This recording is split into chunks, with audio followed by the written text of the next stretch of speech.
I'm going to surprise you. Split in Python splits a string into a list of characters. Here's some examples to see how split works.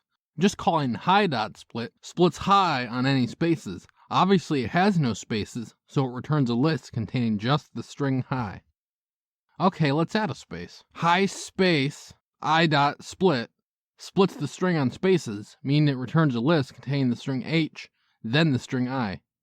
Even if you add a bunch of spaces between the h and I, split still returns the list containing h, then I. You don't have to just split on spaces though.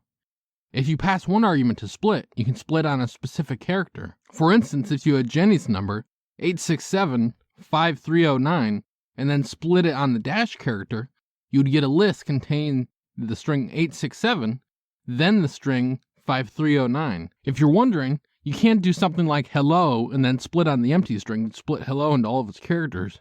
You could just pass some string like hello into the list constructor to achieve that goal though. The last thing, if you give split 2 arguments, you can specify the number of splits for split to do. Say you have 1 through 4 separated by a dash. Dash and 0 would give you a list with just the original string.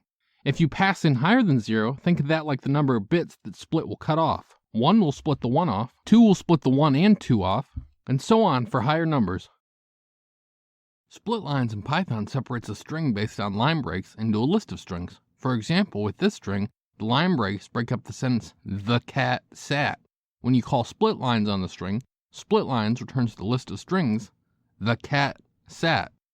You can also optionally include the line break characters in the strings that get separated. For example, pass in true to split lines in this bit of code, and then the \n will stay with the string and the cat string. Like and subscribe to learn more.